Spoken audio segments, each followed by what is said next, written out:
Howdy,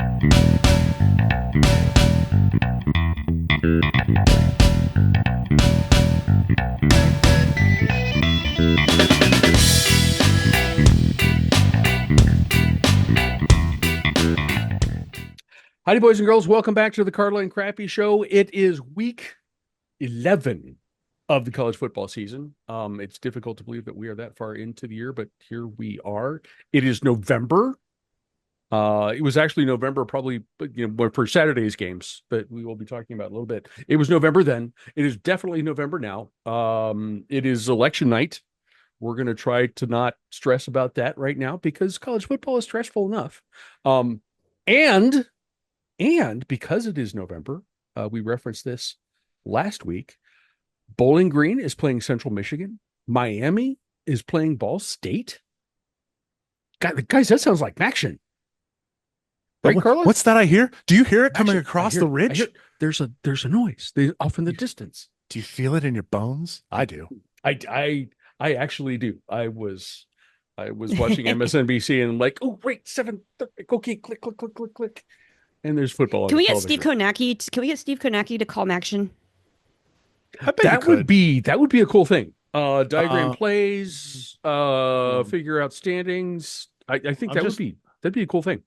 No, what you could do though is you could get Steve Kornacki to call a Notre Dame MAC game because that is NBC co-branding. True. I don't think you could get him on ESPN like that because that's mouse versus peacock. You can't do that. Yeah, you don't want to do that. I think you could do that. I definitely think Steve Kornacki by the time this game happens, he will be tired and he will be willing to do something else. Notre Dame hosting Army. Is that at South Bend? Because that would be an NBC game if it is. Yep. I think it's an NBC game and it's next week. Yeah, he'll be ready for a break by then. Let's get him on that. He might still be working. Like he might not have slept by the time that game rolls around. That's a distinct possibility. Which would serve to make him that much more entertaining. No, I hope he's well rested. I hope he has stopped working by then. That would be okay. All right. That would be nice. We hope for the best for him. But yes, the Notre Dame game. No, Notre Dame plays Virginia next week. Mm-hmm. They don't play Army until the week of it's 2 weeks. So he definitely should be done by then. Because if he's not, he's going to be all done.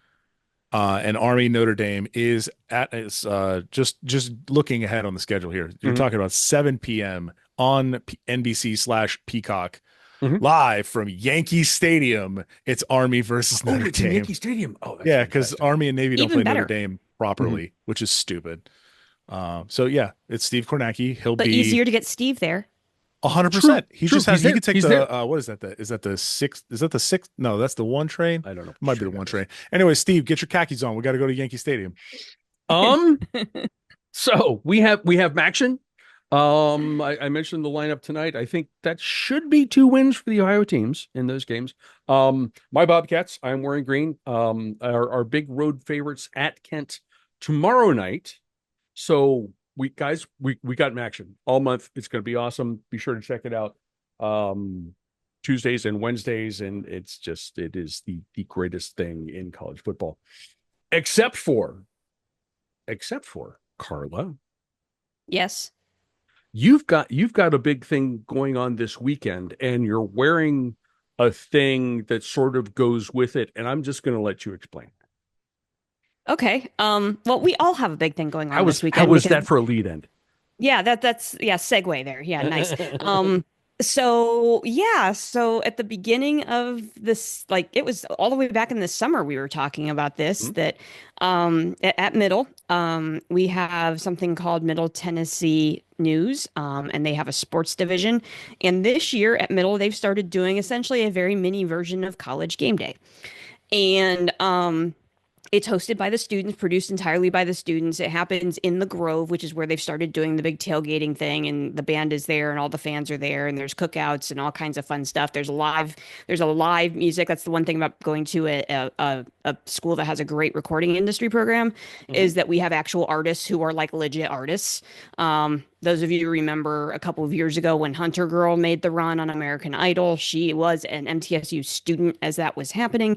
And so they bring in alums that are now like legit recording artists to come in and play a short set as part of this as well. So there's all kinds of fun stuff that goes on in the Grove. And this new college game day show, it's called Blue Raider Extra Point. This was a new addition this year to all these festivities. Word got out that I host a college football podcast, and word got out that it's been on the air for 13 years. And some of the students were like, "Holy, no, 13 years, which is longer than some of these kids have been alive." No, I'm kidding. It just feels like that sometimes. It feels that way. But so word got out, and some of my colleagues there thought that was pretty cool. And so on a whim, they were like, "Hey, could the Carla and Crappy Show serve as the celebrity guest picker for one of the games?" And I was like, that would be fun. And so we concocted some plans. We thought maybe some other things are going to happen here, but we ended up selecting the Liberty game, which is happening this Saturday. And so I am the celebrity guest picker this Saturday morning, live from the Grove in Murfreesboro, Tennessee, on Blue Raider Extra Point, which, yes, friends, you can watch because they stream it live on the interwebs. So, Carla, how can we watch this? How can you watch it? So right now, I will say we're recording this on Tuesday, as mentioned. The actual start time for the show is still a little TBD because there's a lot of things that are happening before the game, and the exact timeline has not been released yet. But right now, we are looking at what would potentially be a 9 o'clock Eastern show. It is a half hour long, so you can watch us really quickly. It will be live on the Middle Tennessee News Sports, it's MTN Sports YouTube channel, and I will link this in the show notes. Or if you have an Apple TV, a Roku, or an Amazon Fire, go download the app True Blue TV, and we will be there as well. So you can go download the True TV app. And we will be live there on your streaming devices at what we think will be 9 a.m. Eastern. And so because of that, I was like, that's really cool. And then it occurred to me that, like, I don't have anything branded to wear on it. It's been 13 years. And it's been 13 years. It has never really even occurred to us to talk about any kind of branded merchandise. Right. And we have an established logo. That's been in place for a very long time, but as far as like t-shirts and stuff, we've never actually really talked about it. We hadn't. And so I mentioned this in our group chat, like, I need something to wear for the show, and AJ got on that real fast. I sure did. He did. Yes, he did. and he hopped onto a platform and designed the sweatshirt that I am wearing. That literally, you designed it last week. I ordered it 2 days later, and it is here, friends. I am wearing it. It does in fact say "Yay Feetball," which, of course, it does. It is cruel and unusual punishment for me to be wearing "Yay Feetball" on the week that I hate college football, but that's besides the point. Yay Feetball with the Carla and Crappy Show logo on it. I got mine in royal blue, so that I blend in with the MTSU crowd on Saturday. But AJ designed it in a whole bunch of colors. You can kind of mix. Yes. You can mix and match based on your fandom and your fonts and all that kind of fun stuff. So yeah, it's fun. I also got a hoodie, a zippered hoodie that just has the Carla and Crappy Show logo on it. It's sharp and really soft, by the way. So really nice. Yeah, it was pretty nice. But this, I have to wear the Ellie shirt.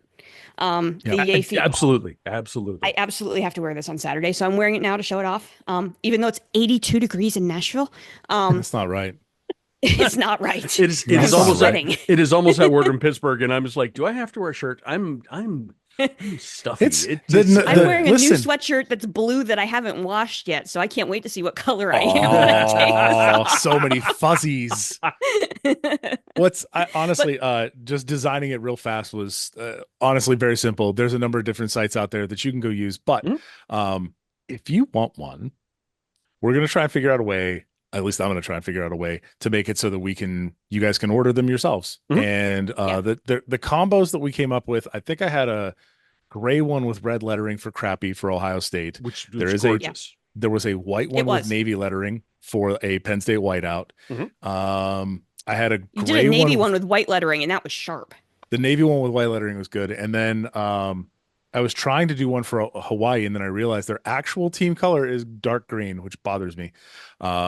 they're the Rainbow Warriors. Why are you dark green? And then it's like all about yeah. it's about Benoit and it's about the way it's a thing. Anyways, I made one of those as well. So there is I'll see if I can figure out a way to like make it into a store. That could be kind of cool. But then you can order them and ship it to yourselves, and you can make your own Carla and Crappy merch instead of us trying to figure out like, do you want an Ohio State or a Penn State one? You could have various other forms. So it's actually pretty cool. I've actually done this before, AJ. So we can absolutely make this happen. So let's do that. We're gonna have a merch store, kids. We went from just podcast to a Substack and merch store real fast. We will be hopeful to have some form of this ready by the time the show is posted later this week, which is usually Thursday-ish. I don't know how much time you guys, but I just volunteered you for a whole bunch of work. So it's fine. So you're welcome. But yeah, look for that. I mean, if you, I know some of you guys are listening. Carla's sweatshirt it's a nice royal blue, white letters in an arch across the chest that says "Yay Feetball." You guys know that as our Ellie tagline, with the smaller version of the Carla and Crappy logo underneath that. You can also get stuff, AJ built stuff that has just the Carla and Crappy logo. And we'll see what other kind of options they come up with, but it's really cool. And if for those of you who are listening, it's also the good like block college sweatshirt absolutely. lettering. Absolutely. It's the good block lettering too. Yes. Yeah, we're not talking and it's about really soft. The sweatshirt's really soft, but you don't have to get sweatshirts. Like you can do them on t-shirts and all that too. So yeah, fantastic. So this is all very cool. The merch is fantastic. It looks gorgeous. I would encourage you guys to buy many things. But also get up in the morning on Saturday. You're going to get up in the morning on Saturday and watch game day. Just turn the sound down. Download True Blue TV on your Roku, on your Apple TV, on your Amazon Fire, and watch Carla be the celebrity guest picker for Middle hosting Liberty, a reeling Liberty team that is ripe for the picking. I suspect we'll get to that. Yes. Before we get to this week's games, as we do, we take a look back at the weekend that preceded this one. AJ, was there anything that stuck out to you as you watched stuff last weekend? Number one, Hawaii won a game on the mainland. Woo-hoo! They went to Fresno, left with a 1-point win, and the golden screwdriver. A trophy I didn't know they played for. It is a golden screwdriver. Did I not tell you guys about this one? Why? We did not talk about the golden screwdriver last week. I've not figured out the story. I just saw a tweet of somebody who had and it's coming home on the charter plane, and it's a golden screw in what appears to be some sort of angled piece of wood with the dumbest strip of turf glued to it. I'll send you guys a picture. We could put it in the show notes, but yes, they are coming home with the golden screwdriver. Okay. AJ, I was saying you're not going to be live on the show next week because of work commitments. In your segment, can you look up and explain what that's about next week? I'll try. Okay. There's one picture that I saw that had the Fresno State side, and I had to dig around to find the other side from a picture from 2016. So it is a long lost trophy, and I'll need to ask some folks about it. Okay. Also, I did tweet at the Hawaii AD to see where he got his Hawaiian shirt that I may have mentioned on last week's show. So did you hear any response? I haven't heard anything back yet. Okay. I need to go look at my. I need to go look at my. I looked. I looked too. Listen, shirt. I was awesome trying shirt. Google image searches and all sorts of goofy stuff. So, I opened my Twitter feed for the first time in a while. Don't do that. It's gross. I just quit. I quit officially last weekend, maybe. I did a long thread. It's like, yeah, see ya, and took it off my phone, and it's weird. Yeah. Anything else from you from last weekend? What else did you see? I think we're getting to a point now in the season where teams are either good or they're not. I know that sounds super dumbed down, but we're getting to a point now where it's like, okay, UCLA beat Nebraska. Nebraska's not as good as we thought they were going to be. No, they ran it up a little bit, and then now they're just kind of coming back down to earth. So you see games like that you're like, oh, this is where it is. Also, I would like to point out that while we were recording, I don't know that this has actually made it into the final recording. The final of Sam Houston, Louisiana Tech that we were joking about during the show, the final was 9-3. The final of the baseball game was 10-4 that was happening at the same time, the World Series game. So the baseball game outscored the football game. That was hilarious. And also Boise State is very good at football. Yes. And we will get to more. We'll get to them in a moment. So We will get to also more bowl eligible UConn. We got bowl eligible UConn kids. Hell yes. 6-3. They did it. Carla, I hesitate to ask. This is the annual week where one of us totally hates college football. Ohio State beat Penn State. So I don't know if you have thoughts about that game or anything else you saw last weekend, but it's your turn. Okay. So, well, first of all, I have to acknowledge we got a bowl eligible UConn. We also got it happened. It happened. We got our bowl eligible Vandy. Yes. That's right, baby. Yes. I was shouting about that on Threads. And got a fair amount of support for it. It was really nice. We called it at the beginning of the season. We did. And then it happened. We did. Not the bowl eligible part. Vandy beating Auburn part. Beating Auburn. That Yes. was specifically. That was looking forward to that one game, and it was we delightful. willed into existence. We did. We willed that into existence like that was the preseason show that we did that. It might have been the week 0 show. We talked about that. Yeah. So you're welcome, Vandy. Enjoy your bowl game. Anchor down. Okay. So yes, I do have one note on our game. And that is the frustration point that I have from the game. And that is, I've been really happy with the Penn State play calling for most of the season. Yeah. Except for the goal line in the fourth quarter. It's absolutely baffling. It's baffling. It's absolutely baffling. Like it didn't work on first down. So why did you run the same exact play on second down and third down and then put yourself into an obvious passing situation on fourth down and Tyler Warren never sees the football? Like that just, I don't get it. Now, like everybody's talking about, there are two goal line situations for the Penn State offense, and they didn't score points on either of them. Well, the first one you weren't going to prevent. That was just a hell of a play by the Ohio State defender. There was nothing you could do about that. And at that point, those kind of evened each other out because Ohio State fumbles over the pylon, right? So like that was, that's tit for tat at that point.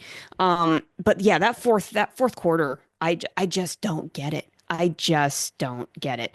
And that what was frustrating to me about the game was because Penn State should have won that game. And that, I don't know. I don't know. Good news being that it didn't really impact them. Like, they're still going to be a playoff team. Yeah. They should win out the rest of the season. We'll talk about them a little bit later. That is a different thing this year. So they're not out of it, right? Yeah. And so like that makes me feel good, but it's just super frustrating, and it's setting us up for what we talked about, what you both talked about, and I kind of leaned into. Is like, yeah, that kind of feels right, with this idea of Penn State being the home team losing the playoff game, and I can't argue against that potential assessment at this point because, hey, coaching staff, prove it to us. The Prove big it thing to with us that you me, can win this game. the big thing about this game in particular every year is it comes down to like the fourth quarter, and Ryan Day and James Franklin are more or less the same coach in a lot of ways. I agree. And the biggest one is they both get scared. They both get super duper conservative when it hits the fourth quarter, and it effectively becomes who's going to be the bigger scaredy cat. And this played out in the Ohio State Georgia semifinal game where Ryan Day got to like the like max distance of his kicker and did not try to go any further. You have this with James Franklin. Ohio State has done this in other games as well, where they just like, I don't want to make the wrong decision. Recent Michigan games come to mind. And it's at a certain point, the thing that differentiates coaches from one level to another is, are you going to get scared in the big moments? James Franklin has done this a number of times, and it's kind of why I said beforehand, this is Rust Belt Bedlam. It's the same game that happens every year. Yeah. Yeah. Yeah. Anything can happen to Rust Belt Bedlam except Penn State winning. Like, it doesn't happen very often. The last time was what, 2016? Correct. I think that's correct. Yeah. That was the block field goal game. Yep. Yep. So you're talking about 2 whole presidential terms now that James Franklin just can't get it done. And then the question becomes, again, if you're going to let him go, for whom? And that's the part that I see here. And he can still have a successful season, but he's going to keep losing this one. And if he can't beat an Ohio State right now, we're going to talk about the playoff here in a moment, but right now Penn State is in a first-round playoff game against Notre Dame. Yep. That's right now as they project out, it's projection night. As they project all these out, you're going to see, like, you're going to have to play a big name team going into at home to try and make it further in the playoffs. That's a big deal. That's where things get differentiated tier-wise in the sport. But Crappy, how did you feel about this? I as I said, I was baffled.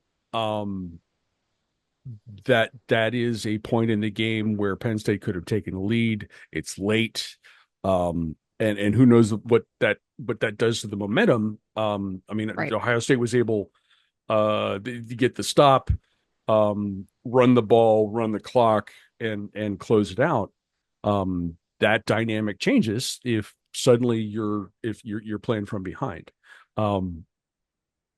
The fourth quarter, the fourth down play was interesting. It looked like it was intended to go to the tight end, to Tyler Warren, who was actually covered pretty well. And then there's nothing else to do. Been hearing all week and all season about Tyler Warren and what Penn State has done, rightfully so, what Penn State has done with the offense and creative play calling. I don't know what the hell I run that passing play on first down. Right.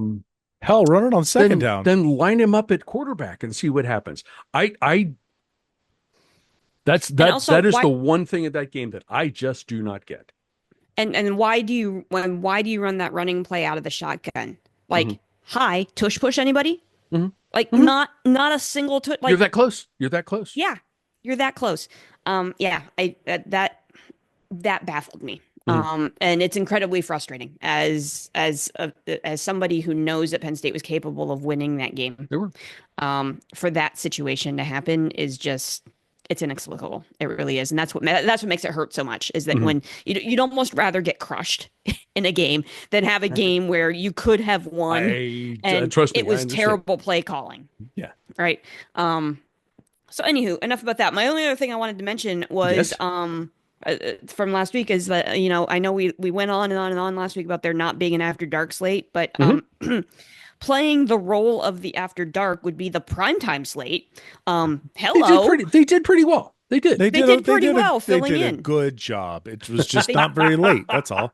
It wasn't very late, but it was just as chaotic because the day had gone. I mean, I was upset at that point, and I was in my I hate college football, which again, it's really cruel for me to be wearing a Yay Feetball shirt on the day that I hate college football. But then the after dark slate or the not after dark slate just went absolutely bonkers. We had Louisville knocking off Clemson, so we got our first Clemsoning of the year. Stomping Clemson.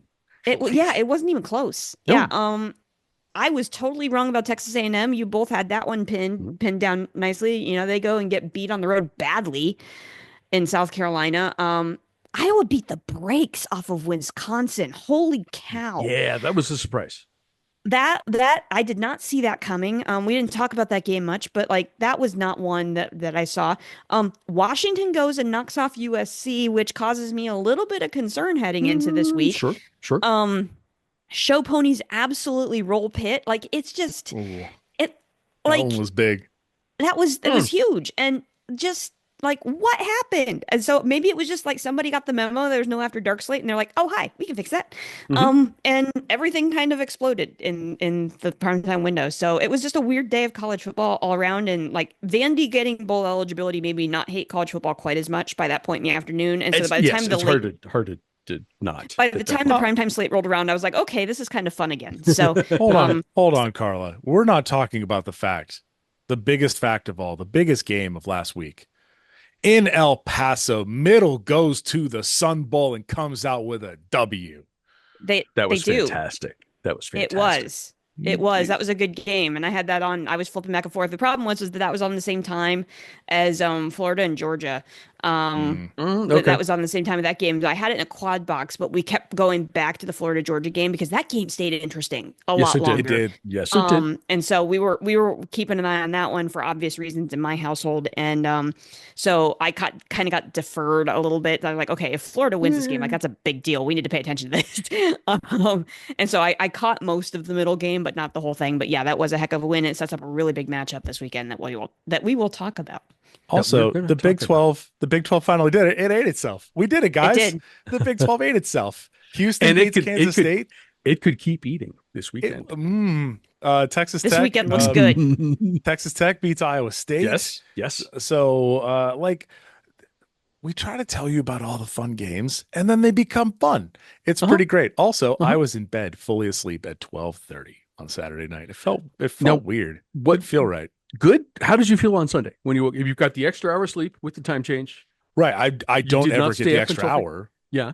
So I felt like I got the extra hour of sleep, and then I slept in like deeply. I think I got like 11 hours of sleep or something like that. And I was like, I woke up the next day, I was floating. I was like, this is fine. I have a toddler. I'm jealous. Yeah, listen, they get older and then they figure out how to make things for themselves. It was Carla, something to look forward to. Yes, absolutely. But they get bigger. That's the thing. They get bigger heavy wise, and you don't want to carry them anymore. But then they get old enough where they ask for stuff like in-app purchases. So it's a different space. There's a trade-off. There's a trade-off. Yeah. There are trade-offs. Okay. We've already mentioned Pitt getting stomped in Dallas.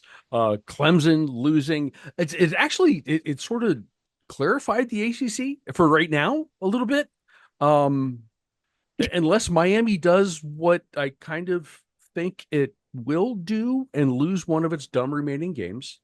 But I mean, so right now the ACC actually is semi under control with Miami and SMU. No, the Coastal's in the walls, baby. Coastal's in the walls. I know, but compared to some of the other conferences, it's reasonably under control. I mean, hear me out. Miami's got a dumb loss on the schedule somewhere, right? This feels like they got a dumb loss somewhere. It absolutely has to happen. And let's just say they keep trying. So let's just say, right? Pitt and Clemson lost. So there's two more one-loss ACC teams, right? So now you have just Miami and Clemson. Or sorry, just Miami and SMU as undefeated teams. Yes. They don't play each other. Correct. But they each have three more ACC games on their schedule. They each have a bye before the end of the season. SMU's off this week. Miami's off next week. Right. There is still the very high possibility that you have 6-2 teams in the ACC. It could be in conference play. And by the way, it didn't feel like a reach for me to do that. Louisville wins out. That's 6-2. Yeah. Virginia Tech loses this week. I think I had them losing to Clemson. To Clemson. Yep. To Clemson. And then you have two more wins before the end of the season. That takes them to 6-2. Pitt obviously lost to SMU.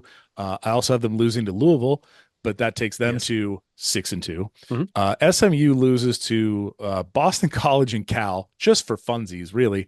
And that takes them to 6-2. And then you have Miami losing to Georgia Tech and Syracuse, because those both feel like the true dumb losses on this schedule. That takes them to 6-2. And then Clemson just needs to lose to Pitt on the 16th, and that locks up 6-2, which Pitt has done before.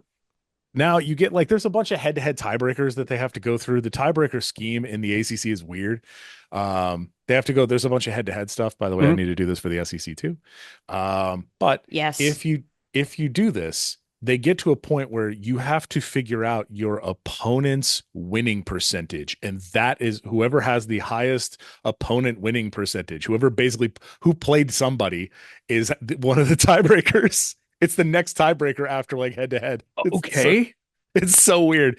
Shout out to the Citadel I think it's the Citadel, which is the newspaper in Columbia, South Carolina, who put this together for Clemson. They did the yeoman's work. They wrote it all out. But Oh I my decided to God. take it further and see how much entropy can we get, which is 6-2 across the 6-2. entire ACC, Okay. and it is 100% still on the table. So Okay. I mean, I was looking at, okay, these two teams went out, there they are. And that is the case.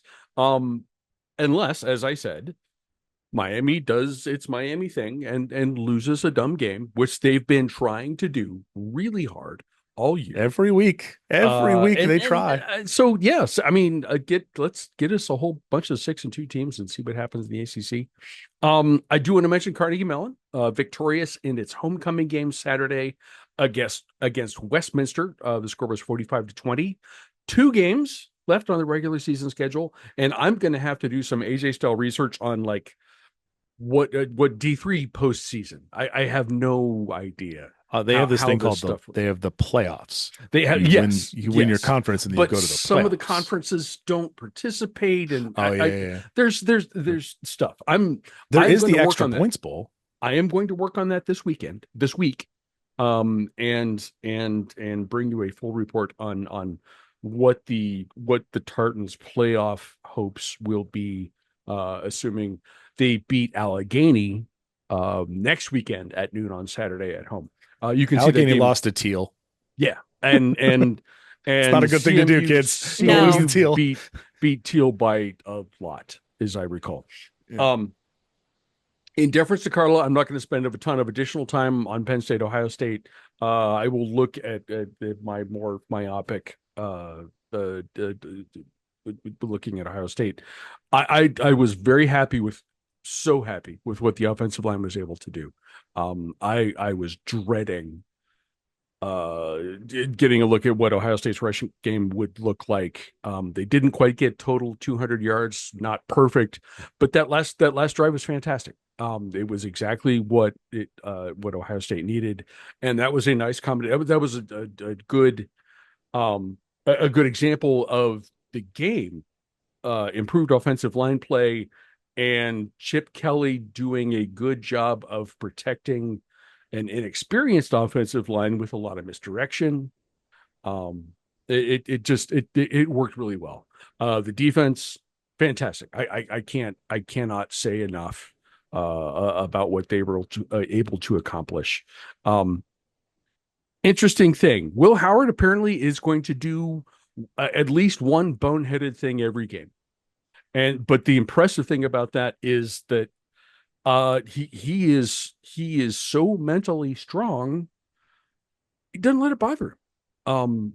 We've seen it. We've seen it for 3 straight games now. Oregon and Nebraska and Penn State, and I could probably go back and pick out more examples. The pick six he threw against Penn State was just awful. And it didn't bug him. And he came back and dropped a couple dimes and got touchdown passes out of him. And I am impressed with this kid. He's not going to be a Heisman semifinalist. I'm sorry to say, but yeah, I like what he has going on, and I am comfortable with him closing out the season tonight. Was the this being Tuesday, November 5th. Tonight was the first night of the college football playoff initial rankings. And by the way, we will use the number rankings as we announce our big boy games for the rest of the season. We will use the CFP rankings, assuming they do this on Tuesday every week. We had it has us for the first point. I'm going to not go through the top 12. I'm going to go through the pairings actually as they exist right now, and what the seeds are, and then we'll talk about this. But very, very quickly, first round games. 12th seed Boise State, making them the highest ranking, the highest ranking group of 5 team, and what would be the 5th highest ranking conference champion, playing in Columbus at Ohio State. Ohio State was number 2 in the rankings, has the 5th seed because in this ranking, it's not a conference champion. 9-8, Indiana and Tennessee. That game is at Tennessee. Alabama, the number 11 seed, at 6, Texas.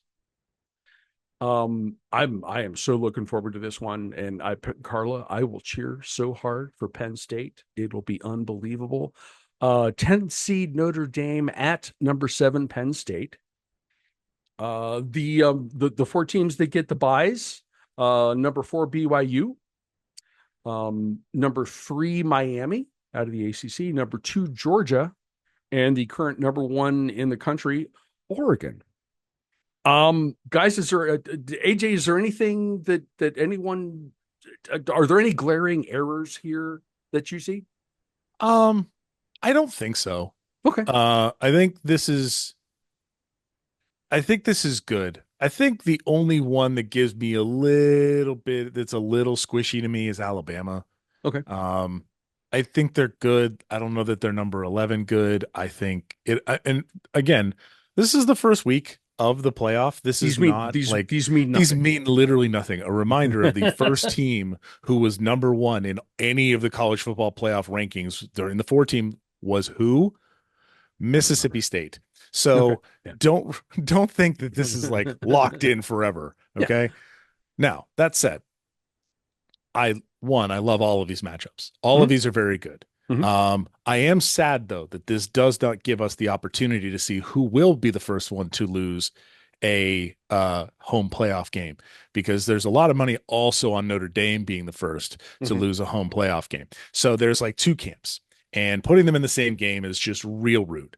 But seeing Alabama and Texas should be a very, very good game. Indiana, Tennessee, a reminder, Indiana lost to Tennessee in the Gator Bowl when they were going for their 9th win. This was the field goal kicked over the upright and it didn't count.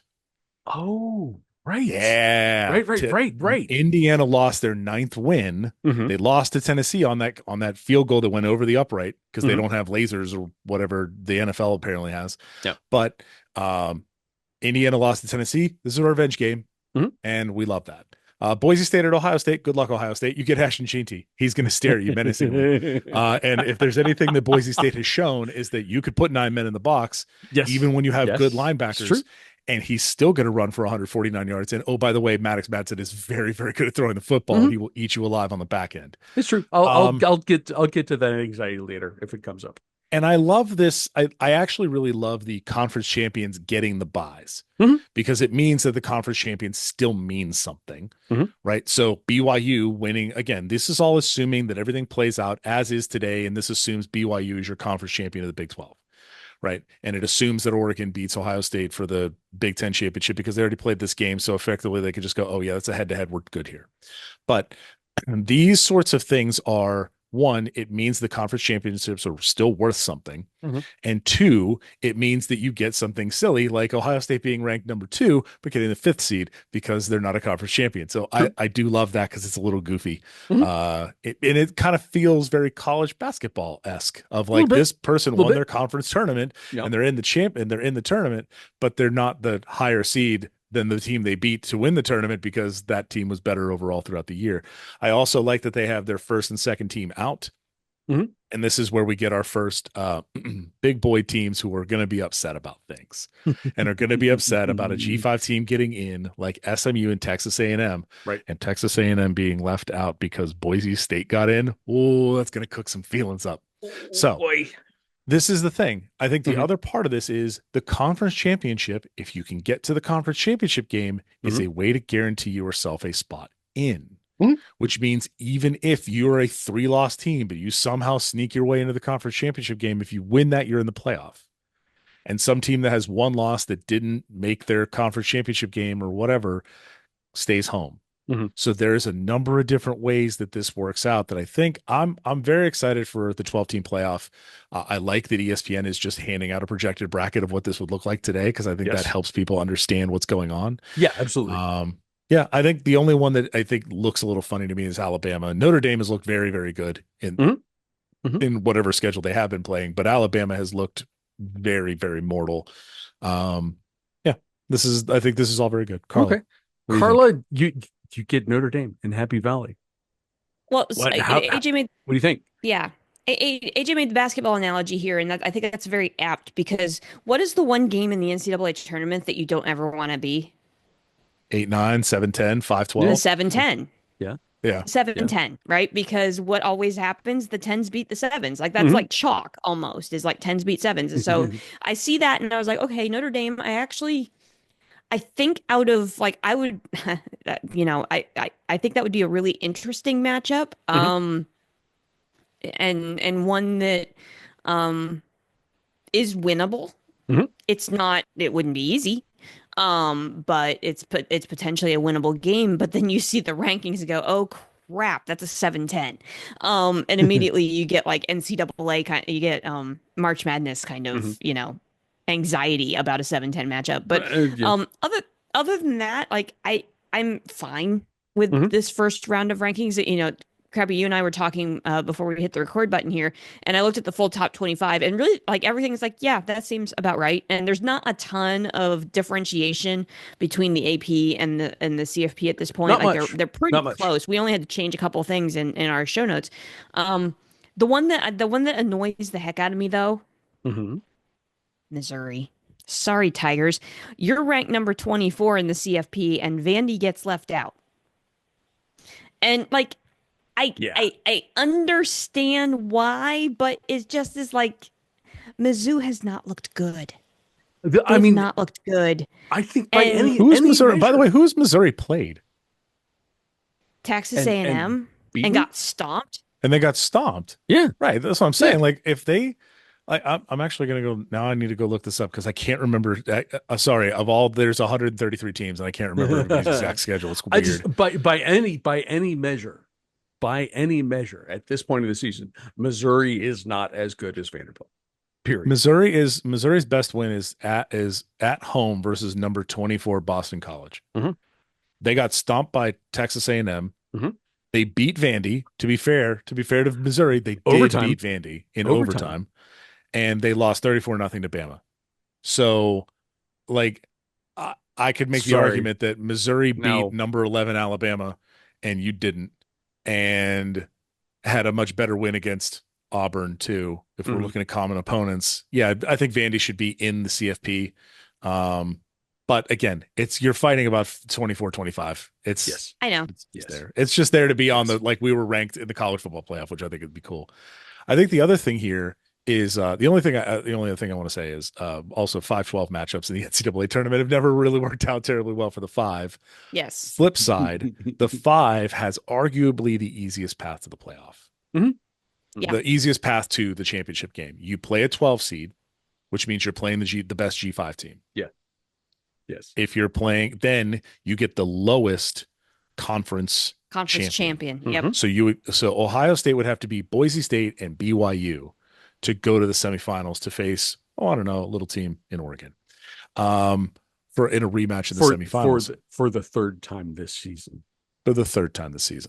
So this is the sort of thing where the 5 seed is a very interesting seed to get because you could look really, really bad and lose to the G5 team, or you have a pretty smooth path to the semifinals. It's one or the other. Right. So I think that one's interesting. And also, I just want to give a delightful shout out to the 5 folks who run the college football playoff website for putting the greatest SMU logo. If you haven't, go look at the college football playoff rankings. Just go Google that. You can find their website. Right down there at number 13 is SMU. It's a beautiful logo they put on there. Okay. There's some advice from AJ as a bonus. So we have our first CFP rankings. Again, they mean nothing. Don't be offended. Don't get upset. It's going to change.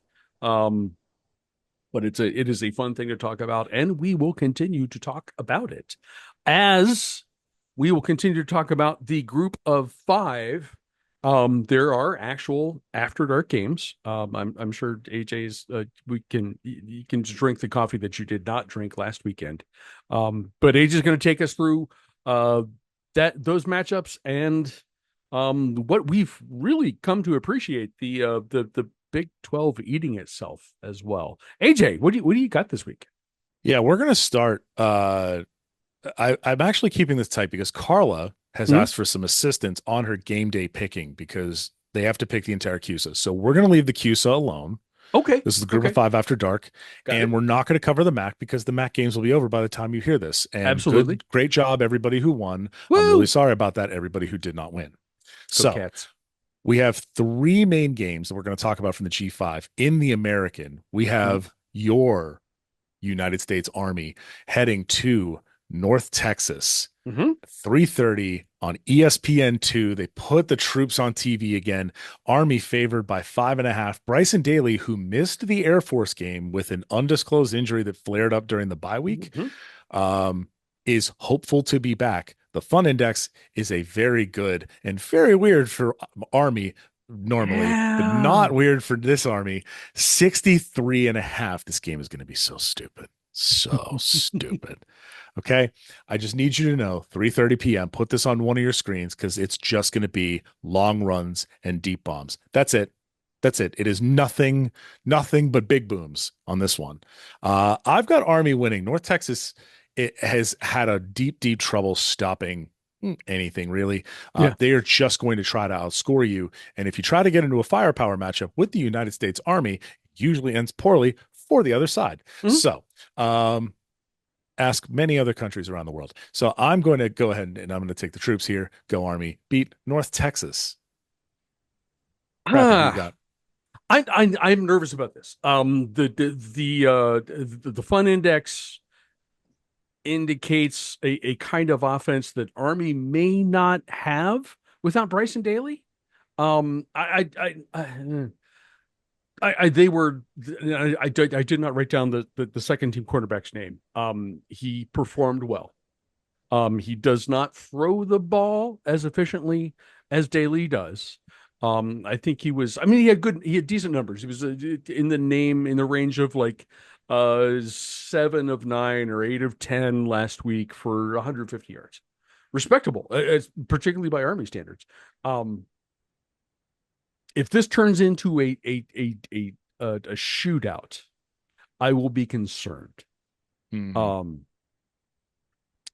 But if Daly's available and good to go, this is a big win by the Black Knights. I'm picking Army either way. But I'm nervous about this if Bryson Daly is not able to play on Saturday. Carla. Yeah, I'm that same thing. Like the Army didn't look because we were talking about this. I checked that score and I was like, what's Army doing? And I didn't have the game on, admittedly. And so I didn't know that Daly wasn't playing. And so trust me, I dug as deep as I could dig today, trying to find out if anybody had any sort of update as to whether or not Daly was going to play. And there has been 0 updates since Saturday. Tremendous intelligence security. We love that for the Army. Yeah. You're not getting SIG-int. Get out of here. Yeah, so we didn't have any information. So like to me, this game hinges on whether or not Daly plays because North Texas's offense is really, really good, and yeah, Army has one of the best defenses in the conference, which they're going to use to try to throw a speed bump. The challenge is though is that like if Army has a weakness defensively, it's against the pass, and so if they don't have Daly to keep up offensively here and the green get going, yeah, Crappy, that's scary. For a team like that, are you going to be able to throw enough of a speed bump? So, in theory, you could make a claim that this could be a potential trap game for Army as well because they have a bye and then they have Notre Dame, right? And so there's that coming down the pipeline too. Army is the better team here, but man, there are a lot of questions heading into this game. I think Army figures out a way to get this done, but yeah, this is dangerous. Okay. We go to 5 p.m. in the Sun Belt, the game of the week, playing for the Sun Belt West lead. You have Arkansas State going to Lafayette to play your Raging Cajuns. This will be on ESPN Plus. The Raging Cajuns favored by 16.5, fun index of 60.5. Arkansas State has been okay this year. They've been pretty good. Monroe has been falling and drifting away in terms of success. I need the Warhawks to really, get over the hump and get to bowl eligibility in their first year with a new head coach. That'd be good. But ULL has been great. They've recruited well. They are 7-1 this year. They have looked really, really good. Mm-hmm. This effectively would put ULL in the driver's seat and kind of lock them in for the remainder of the season, because I don't think they have anybody after this on their schedule that would be they got South Al, Troy, and Monroe. Okay. But none of them have the ability to catch them, I don't think. So this is effectively to like lock in ULL as your Sun Belt championship game contender. I see them trying to make a statement here and trying to basically put Arkansas State away early and trying to get away from this game. Give me the Raging Cajuns. Crappy, Okay. who you got? I think I'm going to Raging Cajuns as well. I mean, this is, as you said, this is a chance to really put a nail in the coffin of the Sun Belt West. So yeah, I think at home, Louisiana's gonna take care of business. Carla. Yeah, I'll take the Cajuns at home too. This feels like their year. They've had a really good season so far, and yes, Arkansas State has had a better than expected year. But I think this is Cajuns at home. Yeah. We turn to the late slate, and there's one game in the late slate that we will talk about in the big boy slate because it's a good one. But starting at 9 p.m. is weird because it's a Hawaii home game, but it starts at 9 p.m. So you get a Hawaii home game early on CBSSN, the network of Champions. That's right. Champions. UNLV. Sorry. I love it. I was muted. Sorry. It's fine. No, it's fine. It's fine. Leave it in. UNLV goes to the islands. They have hit big at the casino and they are going to the islands, baby. UNLV coming off a hard loss to Boise State. That game was amazing. If you want to go see some really good football, the Boise State UNLV game was amazing. UNLV heads to the islands. Hawaii, 2-game win streak in conference. Oh, that's a thing. This is rare, like Mr. Clean with hair. So UNLV favored by 13.5. That's a big spread coming to the island. Fun index is 49.5. Weather's going to be 84 degrees and beautiful because it's Hawaii. Yeah. You know what? Screw it. I'm taking the Bows. UNLV's got to get on a long plane flight. Hawaii's playing at home in TC Ching Athletics Complex. I think this is going to be really, really good. I'm excited for this game. I think Hawaii wins outright, and they make a claim to a good shot at winning a good shot at going to a bowl game this year. So give me the Bows. Carla, who you got here? I definitely think Hawaii is going to make this a game. I think they're gonna. I think that line is silly with them being at home. Put this in Vegas, and yeah, sure, that makes a little bit of sense. Yep, 100%. But like we've said all year long, Hawaii is good on the island, and UNLV is still the better team here. But I'm gonna say Hawaii covers for sure and makes this game really interesting. UNLV is gonna have to have to earn this game on the road. But I'll take the Rebs in this one.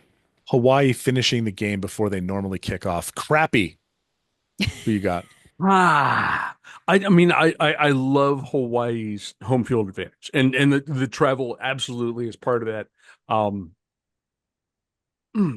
looking at the schedule. Hawaii is currently 4-5. Is that correct? Yes, that is correct. They're 4-5, 2-2 in conference.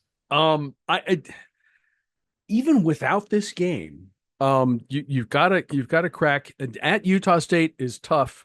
Versus New Mexico, I see many points. I did in both of those games, actually. I'm going to pick Hawaii. Based on the home field advantage, the time change, all of that stuff. UNLV coming off a very competitive game, and the Bows will be one game away from bowl eligibility. We love that. We do. By the way, go read Extra Points for Matt Brown. He went to Hawaii, talked to their AD, Really? did a bunch of interviews about like Hawaii athletics overall. He then went to the Fresno game. Matt Brown, if you're listening, and I know you are because you listen to everything, please attend all of Hawaii's remaining games. Thank you. Can we tag Mac Brown in the show notes? Can we do that? Yeah, 100%. Okay, sweet. 100%. Yeah. Matt Brown, please attend all future Hawaii games. You are 2-0 in attendance. So he did reference that the game was like a giant high school game, and that is absolutely true. It looks like that on TV. It is. Going to 9:45 p.m. on Fox, we have Fresno State traveling to Air Force. Air Force coming off of getting brutalized by Army. Fresno's favored by 11. Fun index is a very low 41.5. It's really low. This feels like a weird trap game for Fresno. Okay. Like you're coming in, you're going to be playing an option team. The option team is not very good, but your quarterback is a little reckless with the football, let's say.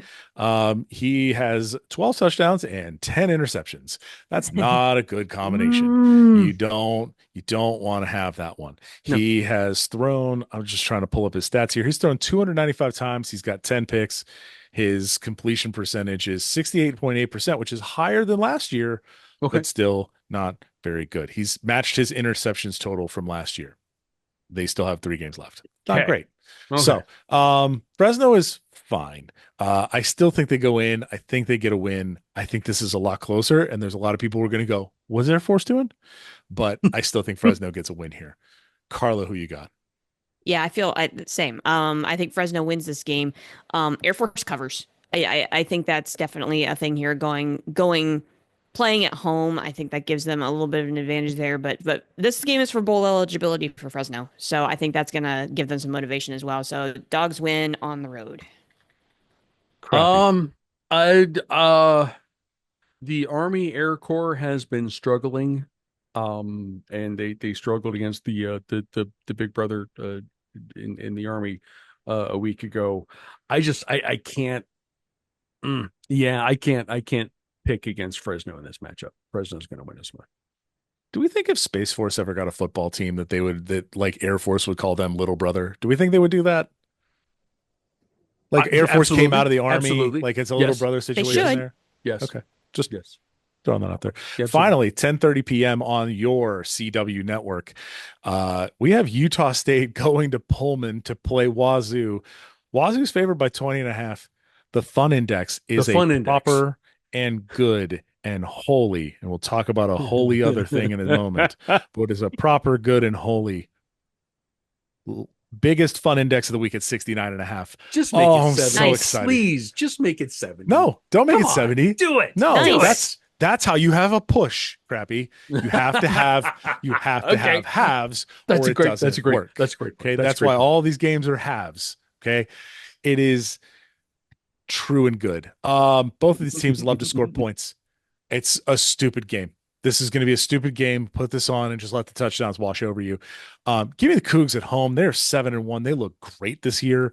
I hope they got all the sand out of their uniforms after playing at Snapdragon Stadium. I don't know if you guys saw the results of that game. Shout out to the San Diego Wave and Racing Louisville from the NWSL, the Women's Pro Soccer League, for moving their game to Louisville because they said, due to player safety concerns, we're not playing in that stadium. And a women's pro team said, we're not doing this, and stood on it. And we love that. Yes, so, give me the Cougs here. Utah State's great, but you still got intercepted in one of the greatest catches of the year by Robert Morris's very own, and you will continue to hold that L. Go Cougs. I am still a John Mateer fan, the quarterback for Washington State. He plays like his hair is on fire, and it is fantastic to watch. And I am all in on the Cougs in this game. Yeah, I like the Cougs here too. And hey, we argued a couple weeks ago that Wazoo should be ranked, and guess what, friends? They are ranked, and not only are they ranked, they are ranked in the college football playoff rankings as well. So, it's true. Wazoo is legit good. Mateer is a lot of fun. Cougs win at home. No, that's your number 21 Washington State Cougars. By the way, if you flip around 21, what is that? It's 12. Pac-12 forever, baby. There you go. Do the math. Okay. Do we have CUSA games? Sure. Do you Carla, want to do CUSA next? Because I walk need us some through the help. CUSA. Yeah, let's do the CUSA slate. So part of my role on Saturday is going to be as guest picker is I have to make my pick Mhm. for all four. There are four CUSA games this week Right. because two teams are off on a bye. And so I didn't since it like the show is all of us, right? So I want it. Mhm. I want your Mhm. impact here or your to weigh in here so that way I can take all of Okay. our Okay. consensus. I'm Okay. going to take whatever we come up with here with me to the show. Okay. Mhm. So, I'm going to do this probably in the order they're going to do it. I don't know this for sure because I haven't gotten the rundown yet, but we will start out of order chronologically. Kennesaw State at UTEP. Mm. That game is at 4 p.m. Eastern on ESPN Plus. UTEP favored by 3, Fun Index 42.5. I'll throw it to AJ for your thoughts, and I will take notes. This was my game of the week in the CUSA. This was going to be it, and then we started talking about like doing all the CUSA games. This was going to be the game I picked to walk through in the After Dark game. Kennesaw State, obviously, they beat Liberty, which is delightful and good, and I want to thank them and Jacksonville State. By the way, Jacksonville State also beat Liberty, Yes, which it is. means we don't have to worry about Liberty making the playoff. We love that for all of us. But Kennesaw State, not great. UTEP, also not great. I've watched a lot of not good CUSA football this year. I've watched a lot of these 9-3 games, 14-5, Mhm. whatever the middle Kennesaw game was 14-5. So I think I'm gonna pick UTEP at home here to get their second win in conference. I think this is just they pick it up here, but they're banged up. They're not the team they were a few years ago. Give me UTEP here to beat Kennesaw State. Yeah, I can't see this going a different way. Carla, we have to talk to We need to Crappy we need to because go to Crappy Crappy put his. because We would go to Crappy, but Crappy's camera is pointed down. We don't know why. That's Crappy. I don't know because what's going on I'm with your camera. looking. I'm looking at the screen that's behind this screen. Oh, okay. There we go. There you are. Hi, Crappy. Hello. I this is tough. I was super not impressed with UTEP as I paid attention to Middle and UTEP last weekend. And I know Kennesaw has a great win. A signature win, but it's their only win. And you kind of look at stats and uh uh the Davis Bryson, Kennesaw's quarterback, 3 touchdowns, 7 picks. I gotta pick UTEP at home here. This is not going to be a pretty game, but I think the Miners are going to win in one of the most beautiful stadiums in all of the United States of America. Duly noted. Hmm? Yeah, we're at consensus there because I picked UTEP as well in my notes. I was, same thing. One of these teams is going to get a second win of the year. Mhm. Miners have slightly more offense and a slightly better defense, and so in a game like this, I think that should get them the win. But I will definitely make note about the stadium because yes, Okay, that is thank true. you. I appreciate that. Okay. So next game.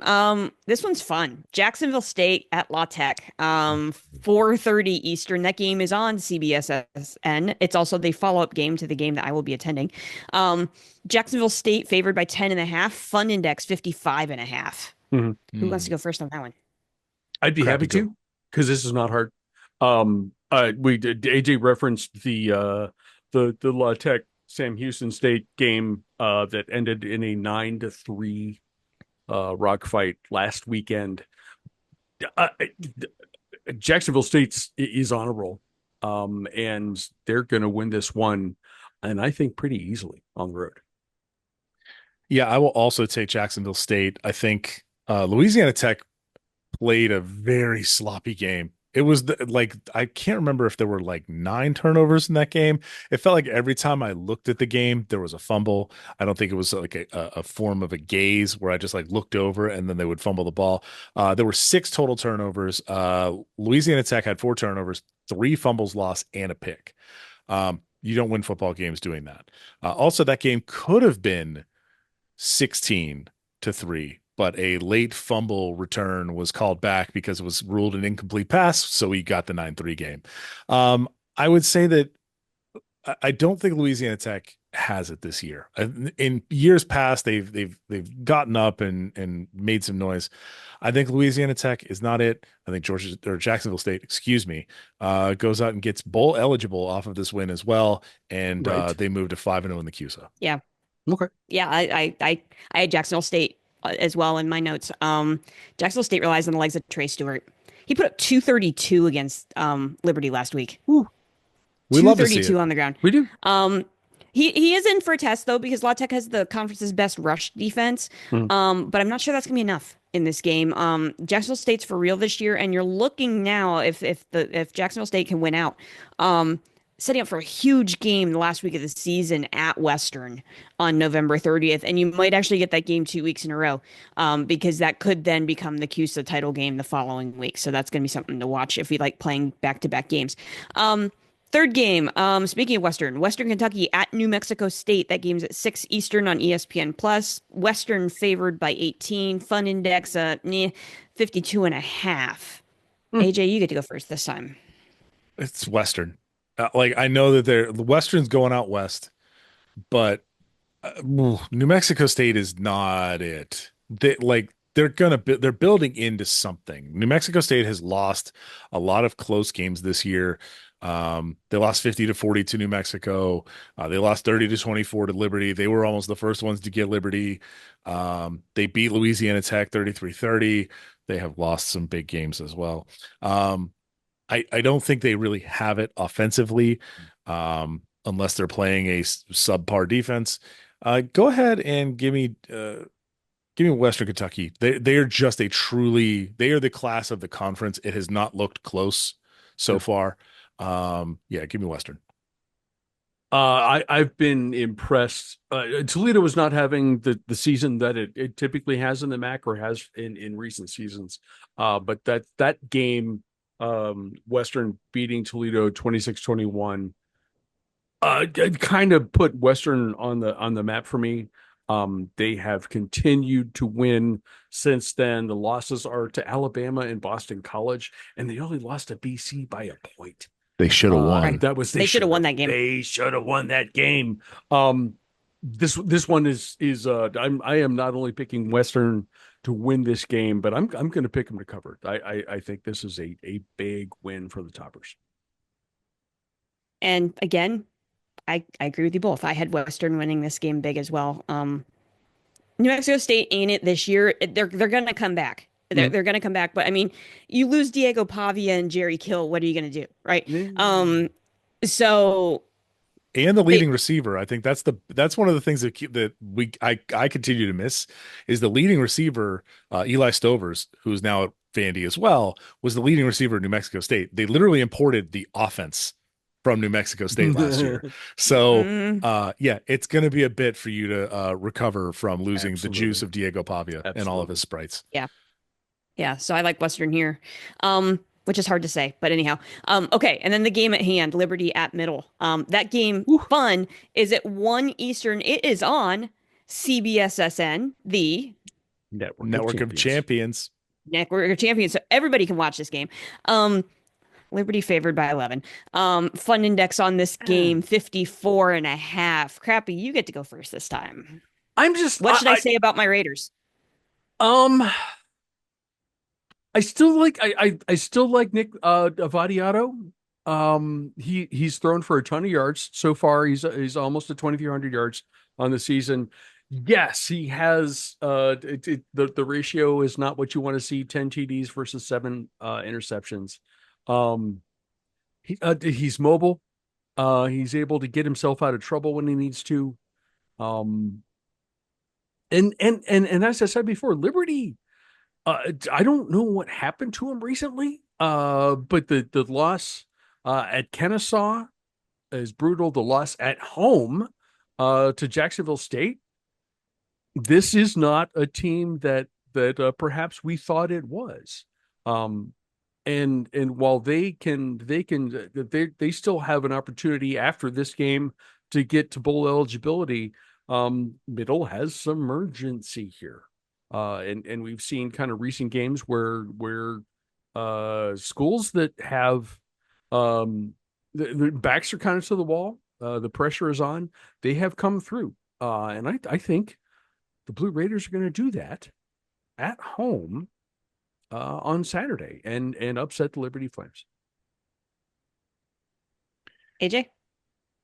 I think the big thing is going to come down to, and I'm looking up one piece of information, and that is not where you want to be in that list. That is not where you want to be.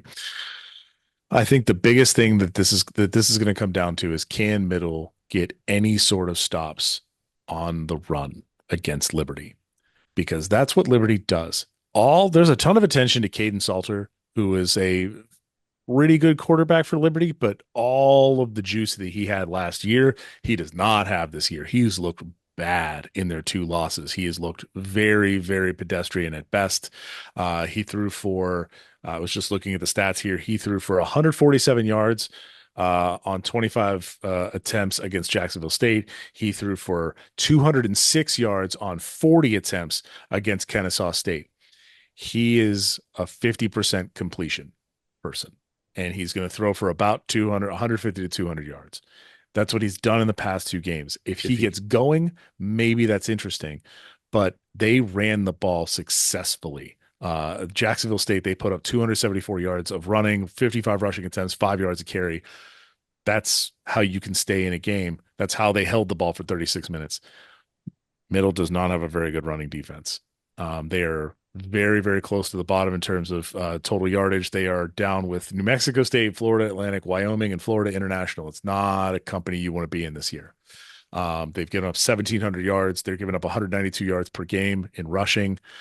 I think Liberty's going to win unless Middle can get a little bit more stout in the middle. Get stout in the middle. Hey, and start to make some hay there. But they're giving up a lot on defense, and Liberty's, I think, going to take advantage of that. Yeah, that defensive matchup was what has me worried about this game too, right? Mm-hmm. Is that Middle has not played well defensively. Last in the conference in pass defense and near the bottom against the run, as AJ just said. Statistically, this is a game that Liberty probably should win if you're just looking at the stats and you're looking at recent history. But but here's the thing. I used the baseball analogy as I was writing down things here. I kind of feel like Liberty's got the yips. Like, there's that. You lose to Kennesaw, which you weren't expecting, and then you go and get, now, yes, Jacksonville State is a really good football team, and I'm not taking anything away from that win, but you lose 2 in a row after being as dominant like that. Like, did something get inside Liberty's head with that Kennesaw loss? I think we're going to find out this week. Yeah. And here's the thing, like, I think Derek Mason can sense that. I think he can sense that this is an opportunity. Like, a few weeks ago, I would not have given Middle much of a chance at all in this game. But I think the circumstances surrounding this now, there is a chance that Middle can win this football game. It's going to require them to play the defensive game of the season. And it's going to require Nick Vadiato taking care of the football. Right. Yes. And if you can do those 2 things playing at home, and let's go ahead and state the obvious here. It's probably going to be a messy track again because, hey, Middle's playing at home. Guess what? That means it's going to rain this year. So, like, there's a really good chance that it's going to be a rainy, sloppy game. And I think that can help neutralize some of that Liberty ground attack, too, because it's going to be slick. Of course, I'm taking Middle. Like, I got to pick Middle. But, like, I think I'll couch all of that in there saying, you know, that there's a lot of things happening here. Yeah, I think this game is close. I think this game is real close either way. And it's going to be sloppy. And heck, I say even take the under. I think it's just going to be one of those kind of games. Is Floyd Stadium the anti-Autzen, where it never rains at Autzen Stadium, but it always rains at Floyd Stadium? Is it like just the opposite? This season? Just Okay. this Just season. had to check. It's bizarre. It's just like every time Middle plays at home, we get a rain game. And like it's really frustrating. Your official Because national weather forecast for Saturday in Murfreesboro: showers likely, mainly afternoon, mostly cloudy, mostly cloudy with a high near 74. Southeast winds 5 to 15 miles an hour with gusts as high as 20. Chance of precipitation not 60%, not automatic, but yeah, it's probably gonna rain. just no thunder. That'd be good. Like That would be good. no lightning, please. Mhm. So anyhow, thank you. I will take these notes. Excellent. And you will hear all of our analysis. I'll do some wordsmithing and get this all put together because I think I have like 10 seconds to talk about each of these games. It's not very much. But I will take our combined analyses into the game on Excellent. Saturday. So again, watch us Saturday morning. Watch us Saturday We're morning. totally going to do that. Is there headgear involved? You get to do the Lee Corso thing? There's no headgear. The shows that I've watched, there's no headgear, but I will be wearing a headset. So Okay. Do they? Can you get them to refer to CBSSN as the Network of Champions? Oh, if they don't, I will. Okay, good. Thank you. Good. Done. Good. It is done. Boys and girls, that thank you both to Carla and AJ for getting us through the group of 5 and the CUSA reports. And Carla, I'm so stoked that you get to do that show. That's going to be so much fun. It's gonna be so much fun. We have big boy games. These are all on Saturday. Our slate starts at 3:30. So, if you want to watch Ohio State on Big Noon, that's great. That's probably what I'm going to be doing. At 3:30 on ABC, number 3, Georgia at number 16, Ole Miss. Georgia is favored by a measly 2.5 points. The AJ Fun Index is 54.5. AJ, what do you think about this one? This one's interesting, specifically because Ole Miss is a little wonky right now. Mm-hmm. Lane Kiffin not happy with Jackson Dart in a lot of different ways right now. He threw an errant pass during the I think it was like the first or second quarter. Jackson Dart throws an errant pass. Lane Kiffin catches it and throws it the opposite direction of the referees. Just yeets it. And reminder, Lane Kiffin was a college football quarterback. Yeah, he does have a little bit of an arm. So he decent yeets this ball the complete opposite direction and just has the meanest scowl he could possibly put on his face. They need to get it together. You know who else needs to get it together? Looking at you, Carson Beck. Carson Beck may or may not be it, depending on the outcome of this game. He looked bad against Florida. Yeah. And Georgia's running game more or less came in and saved the day there, because if he kept throwing the football, it was not going to end well. Carson Beck needs to get it together. Jackson Dart's a little iffy. I'm going to take the dogs here just because, they're going into the Grove. Everybody's going to be wearing polos. So many polos at this game. Mm-hmm. But rep neckties, that sort of thing. I don't understand how you wear a full suit and it's 89 degrees and 7,000% humidity. I don't understand how that works. I'm taking the dogs here just because I think they just have a more structured system. But I think Lane makes this one stupid. I think he treats this like the Bama game, and this is where he opens the playbook and gets stupid. And I think this is why this is only a 2-point spread, but I'm going to take the dogs anyways. Okay. Carla? Yeah, I got a similar analysis here. Ole Miss is not only the most prolific offense in the SEC, it also has a top 3 scoring defense in the conference. Yes, better than Georgia's. Mm-hmm. And we talk a lot about that Georgia defense, right? So if the dogs want to win here, first of all, Carson Beck needs to get his act together and not throw 3 picks. But also they need to get out in front early, because this is a game like last week they let Florida hang around, and because Florida isn't the offensive juggernaut that we're used to, like they were able, Georgia hung around and was able to get back into that game and win it. You can't do that against Ole Miss, because they're just going to keep scoring and scoring and scoring. So like they need to get out in front early. Georgia's pass defense is solid. So as long as the offense can do its job, it should be able to offer just enough of a speed bump to win this game. But this is going to be a doozy. Dogs win close. Okay. I was impressed that Ole Miss rediscovered its offense last week after struggling to score by its own standards once it got into conference play. That was a thing we talked about last weekend. Georgia, on the other hand, we've talked a lot about them. Seems to play to the level of its opponents, which is a really odd thing given Kirby's reputation as a head coach. Who do we believe going into this game? We know Ole Miss is going to score, even with Georgia's pass defense being what it is, and I do not believe Carson Beck. I think he is struggling to look like a good quarterback. And I think the Bulldogs are going to lose on the road at Ole Miss in this game.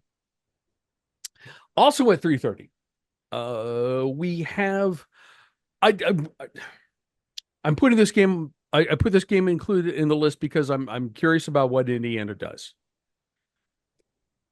Michigan, 3:30 on CBS. Thank you. Michigan at number 8, Indiana. IU is favored by 14. The AJ Fun Index is 48.5, which seems to indicate that Michigan's not going to score at all. Carla, what do you think about this one? Yeah, like, can we get the 10-win Indiana this week? I think so. If this game was in the big house, I might hesitate just a touch here, but this Hoosiers team is legit good. Also, it is worth mentioning, if the season ended right now, it would be Oregon and Indiana in the Big Ten title game. True. Right? Absolutely. And nobody's talking about that. But yeah, it would be Oregon, Indiana in the Big Ten title game. Michigan's now at their 3rd starting quarterback of the year. They went back to Davis Warren this weekend against the Ducks. They're at the bottom of the conference in passing yardage. We know all of these things.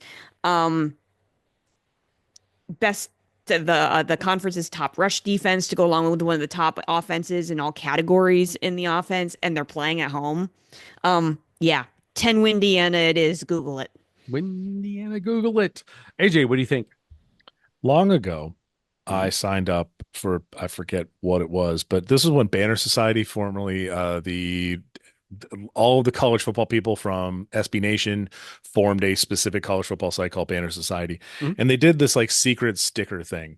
And one of the stickers was NWI for 9-win Indiana. And we're there. And it's still on the backer. I never took it off. And it doesn't matter because this is in the past now, baby. 10 Indiana is happening. And then 11 Indiana is happening. And then 12 Indiana is happening. And then 13 Indiana is happening.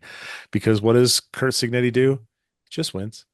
And I think if there is anything that I think Kurt Signetti is going to want to do in this game is put his stamp on it. He came out during they play this every Indiana game, by the way, is Kurt Signetti coming out on the floor of an Indiana basketball game when he first got hired. And he's like, Purdue sucks. And it's like, of course. And then he said, you know what? Michigan and Ohio State suck too. And then that's the end of the speech. He's going to stand on it now. And he's going to say, Michigan sucks. And let me show you. And he's going to want to run this one up a little bit. I truly believe that he's going to try and run this one up. I don't think that spread's high enough. Give me Indiana. Carly, you touched on this, but it's been a little while since we fully updated you on Michigan's quarterback situation. They seem to have settled on Davis Warren, who after 2 starts at the beginning of the season was still Michigan's leading passer, I think, until he started last weekend. So that explains basically all you need to know about Michigan's offense. The speedy Alex Orgy is coming in to do anything but throw the football. So when you see him, you know it's going to happen. Also worth noting, Jack Tuttle, who started, I think, 2 games, retired after a 27-year college football career to focus on his health. Does any of this matter? And no, it does not for this game. Indiana wins. And AJ, as you noted, I think wins big. And at 4:15, this week's Jefferson Pilot football game, which is actually airing on the SEC network. South Carolina at our beloved Vanderbilt Commodores. The Gamecocks are favored by 3.5 points on the road. The AJ Fun Index is 45.5. AJ, what do you think?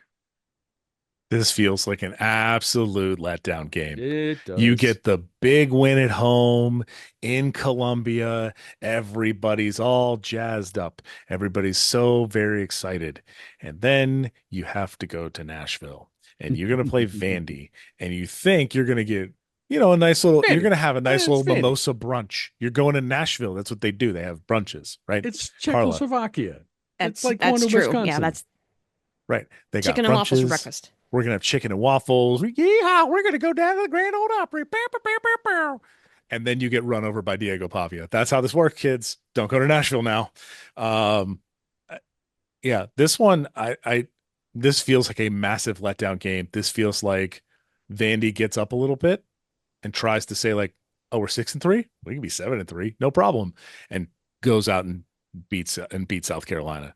Vandy's rest of the season, I believe they still have. Obviously, they still have Tennessee. They also have so after this they have a bye week, and then they get LSU and Tennessee back to back. In fact, that LSU game is at Death Valley. So I think they've got maybe one more shot to get to 7-3. They'll probably finish 7-5. It'll still be a delightful season for the Commodores and one to remember forever. But I think this is I think this is the one where they South Carolina lets it go and Vandy just beats them to death. Carla, how's your other hometown team going to do? Yeah, so look, nothing makes sense in the SEC this year. No. Ole Miss is Ole Miss is putting up huge offensive and defensive numbers, yet they're 3-2 in the conference, right? Similarly, South Carolina has been up and down all season. They give LSU a game, they lose big to Ole Miss, and then nearly and probably should have beaten Alabama, and then did beat Texas A&M last weekend.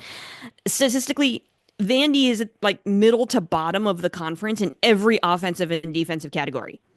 Yet Vandy's the team that enters this game ranked in the AP rankings and bowl eligible. Go freaking figure, right?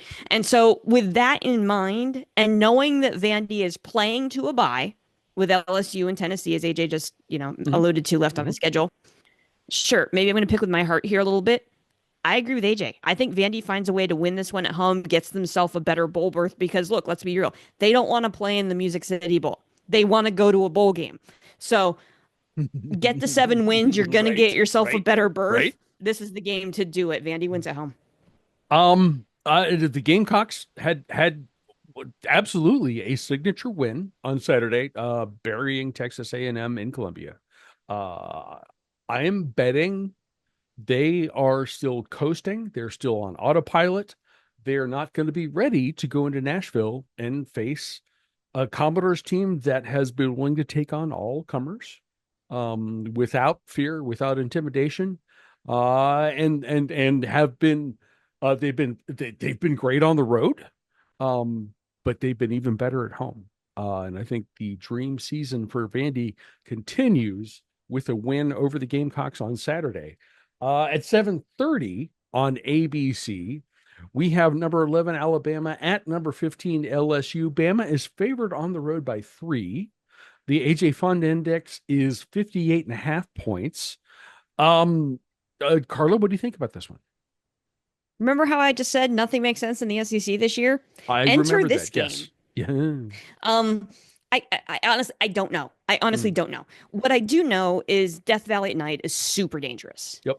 Ask Ole Miss about that. But as we've mentioned in previous weeks, like LSU's defense is like not great in any category, yet they keep winning football games. Offensively, the Tigers are pretty much Nussmeier or bust. And we've seen Alabama get burned by offenses this season. The difference in this one might be twofold. LSU puts up yards, but they're not always doing a great job of finishing drives with points. Right. Because they don't have a great scoring offense. The Tigers in the middle of the pack in the conference in scoring offense. Second, this is a game that Bama, quite frankly, doesn't lose. This is another bedlam situation. The Tide have won 11 of the last 13 meetings between these two teams, regardless of venue. And so because of that, I'm going to say begrudgingly make it 12. Bama wins this game again because it's bedlam. They just don't lose this game, but it's going to be a nail biter and come down to the very end. This one's going to be fun, but Bama wins. Okay. AJ, what do you think?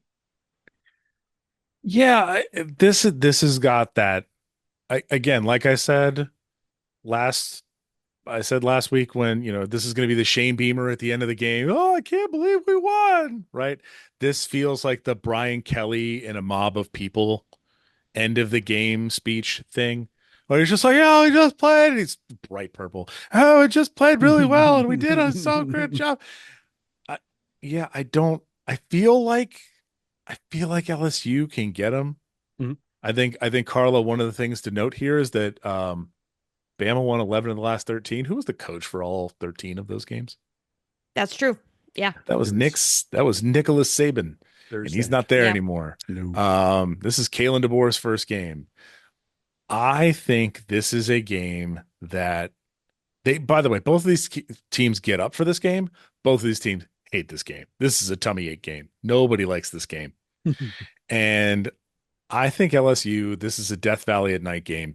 And I think LSU gets a win over Bama. Bama has a 3-loss season. There's going to be a lot of people having a lot of soul searching in Tuscaloosa.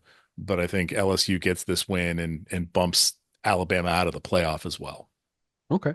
Okay. Both of these teams, as it stands right now, and as we discussed earlier, are in the mix for a spot in the playoff this year. Both of these teams are coming off a bye week.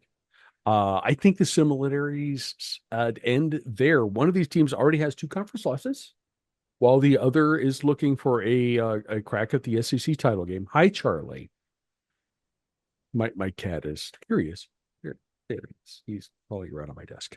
One of these teams is coming off a fairly comfortable win. The other's coming off a loss, and I think facing some pressure to stay alive. This is the backs against the wall kind of thing I was talking about before in a previous game. Only one of those teams is playing a night game in its home stadium with the reputation of being a really difficult to play. And that's the team, LSU, obviously, I think is going to win this one with their season kind of on the line here, because they're going to have to be in the SEC title game if they want a chance to make the postseason. Our final game of the night. The scheduling, the TV gods are not doing any favors to Penn State with a huge game at noon last weekend, and the official whiteout game of the year on Peacock. Washington at number 6 Penn State. Penn State is favored by 13. The AJ Fun Index is 46 and a half points. AJ, what do you think about this one? I don't think this is a trap game at all. Mm-hmm. I think Penn State is going to feel some emotions here. Mm-hmm. I think this is an opportunity for them to get back on track. Mm-hmm. Washington's fine. They're not very good. I'll be really honest. They've looked more or less like a middle of the road Big Ten team, honestly, this entire year. A full whiteout game in Penn State getting up for it. 7 Nation Army. Yeah, give me Penn State all day long. Carl, I'm going to give you the last word on this. So I'm going to go ahead and go. I've actually been kind of impressed with Washington. And maybe that has to do with the sort of the style of football that they've been playing, especially given, what they did last year, being in the national title game and having an all universe offense. It's true. They're 5-4 overall, 3-3 in the conference, but they play defense well. They're a physical team. It's like they're embracing the Big Ten sort of ethos that of their new conference. And I think they've been good enough to put opponents, even better opponents, in uncomfortable situations.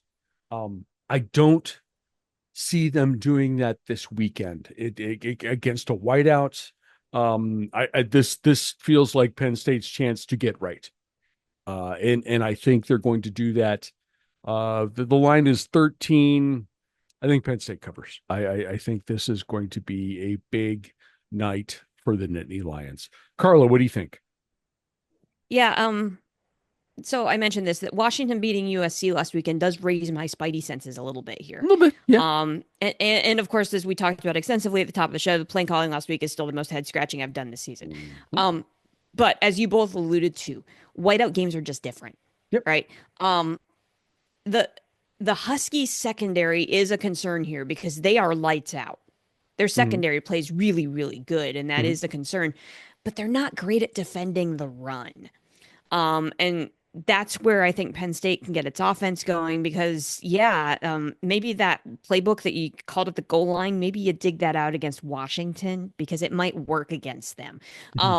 And also Washington's also not putting up a ton of points offensively. This is not the Washington team that played for a national title last year. They're just not scoring as many points. They still have a good offense, not knocking the offense. They're just not scoring as prolifically as they did last year.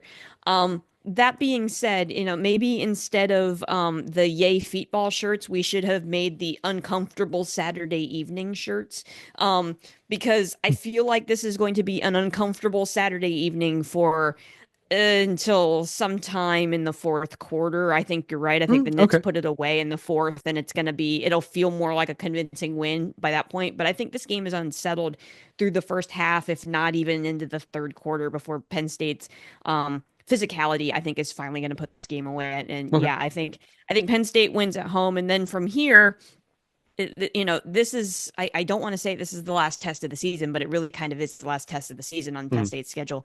You win this game, you're pretty much punched your ticket into the playoff unless some real chaos happens, which I don't see happening. So, Nittany Lions are going to be fired up for this game and playing the whiteout game. Welcome to the Big Ten, Washington. Enjoy your first whiteout. Penn State wins at home. Huskies, you have no idea what's about to happen to you. AJ, can we get uncomfortable Saturday evening shirts? Maybe I'll see what I can do. Okay. Boys and girls, you can hear the Carla and Crappy Show on Apple Podcasts, Spotify, and a variety of other podcasting hosts. You can watch us on YouTube and or the show's Facebook page, or both. You may recall from last season when we started this that you can read us on our Substack. If you like us, please subscribe, rate, and review. If you don't, mind your own damn business. Be sure to come back next week when we see exactly how wrong we were and exactly how right Carla was on Middle's Game Days show. Guys, AJ, what final thoughts do you have about the coming weekend? There's a lot of good games spread out across the schedule. Just kind of scoot around. There is one game though that's happening in the FCS that I'm going to need you all to keep your eyeballs on, and that is the city game. Carla and my beloved Robert Morris Colonials yes. heading to the Bluff to play in that tiny little rinky-dink stadium they got up there. I don't know. I don't think Joe Walton Stadium is much bigger, but still, that tiny little rinky-dink stadium they got up there. It looks more impressive. It really does because it is an actual stadium and not just a bowl that they cut into the ground. Looking at you, Duquesne, your dorky little stadium. You can watch the games from the dorms. You can't kids don't even have to go outside. Kids are soft. Boo. Go Colonials. Go beat Duquesne. You're on a roll in the NEC. Keep it rolling. Yeah, that's a game for first place in the NEC, by the way. Both teams are 4-0. Whoever wins that game takes the lead in the NEC. There is no TV for that game. Trust me, I looked. So you're gonna have to listen. It's not even on the NEC front row. So definitely listen to the radio call on that one. And we prefer the Chris Shovlin call. That's the Robert Morris home announcer call. Nice. Okay. I don't have any other final thoughts this week, but I want to actually give some time to AJ here because we somehow managed to skip how the Big 12 was going to eat itself. And this is too good of a week. What are we thinking? We were talking CUSA. We jumped to CUSA because we were still in group of 5, and then we went jumped to a better conference, of course, right? but there's too much good stuff happening in the Big 12 this week that I will cede my time to AJ because you have to hear this Big 12 slate because it's gonna be bonkers. Okay, AJ, can you get us through this? We're going to speed run this. We got 3:30 p.m. On FS1. Iowa State goes to Kansas. Don't lose that one. 4 p.m. on Fox. Colorado goes to Lubbock. Don't do that. You're going to catch a tortilla to the dome, Coach Prime. And finally, at 10:15 p.m. on ESPN, it is the holiest of wars. It is BYU Utah. My favorite actual change of all of conference alignment is BYU and Utah being in a conference together, which means they have to play the Holy War every year, which is great. These two teams don't like each other. One of these teams drinks beers. The other one drinks Dr. Pepper. And so this is a big game in this one's actually at Rice Eccles Stadium in Salt Lake. Salt Lake to Provo is like a 40-minute drive. It ain't that far. This is a backyard brawl in the American West. These two teams do not like each other. The fan bases don't like each other. This is it's really, really good. BYU is going to win this football game because Utah is real butt this year. But that's another opportunity. And UCF has to go to Arizona State. We got West Virginia and Cincinnati, a Big East game. Like, this is a good, stupid week for the Big 12. Sure. Let's go. That's 10, by the way, that the Holy War is a 10:15 ESPN game. That game is going to get hype at 10:15 at night. Let's go. I think I got Kansas. I think I got Texas Tech. And I think I have BYU in the first 3 games that you mentioned. So that's, Carla, do you have quick thoughts? Yeah, I like Texas Tech too. At home, that just feels like everything there, like statistically says that the Buffs win, which means like that feels like a prime situation for the Big 12 to buffet. So I'm gonna say Red Raiders win at home, and yeah, I like the Cougs in the Holy War. Absolutely. Just Utah doesn't have it this year; they're just not the same offensively, and the Cougs are real good. And so the Cougs could lose this year. This isn't it, unfortunately. Okay. Games get weird, but no, I'll BYU. Okay. Guys, I want everyone to concentrate right now. I am sending mental brain waves on Tuesday night to remind you to watch OU at Kentucky tomorrow night at 7:30 p.m. on ESPNU. So if you feel something, if you felt something, I need to speak in the past tense here. If you felt something late Tuesday night as we were recording this, along with everything else that's going on tonight, which, including the election, that would be why. I am mentally reminding you. Hold on. I'm receiving this message in it, and I heard you say Kentucky, but the brainwave is telling me that it's the Ohio at Kent State. Kent. Did I say Kentucky? You said Kentucky. It is at Kent State. OU was already played Kentucky this season. Yes. That's not a game you want to go back and watch if you're an OU fan. Don't do that. No. Kent State, 7:30 Wednesday, ESPNU, brainwaves. You guys will know what to do when you will know why you did what you did when you hear this show later in the week. Of course, I will also be paying attention to Big Nude as Ohio State hosts Purdue, and I want to see a beatdown. That's what I'm going to be looking for on Saturday at noon. Carla and AJ, thank you very much. As always, it is fantastic talking to you guys. AJ, we will miss you next week. Carla, good luck on the break a leg on the show on Saturday. Thank you. It'll be a lot of fun. I'll try to figure out a way. Like I'll be wearing this sweatshirt on the show on Saturday, representing the show. Yes. Also, one very a quick note, not football related, as part of getting ready for doing this broadcast. We have a URL now. You can go to carlacrappyshow.com. That's and right. find everything. So carlacrappyshow.com now points you to the Substack, and we've added a whole bunch of links there. And once we get this merch store thing up and running, I'll add a link there. It'll be there too. So you know where to get it.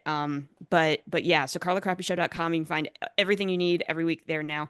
It's gonna be a lot of fun on Saturday. So Thanks for your help in making that happen. Excellent. Guys, thank you for listening, for watching, for reading, for doing all of the things.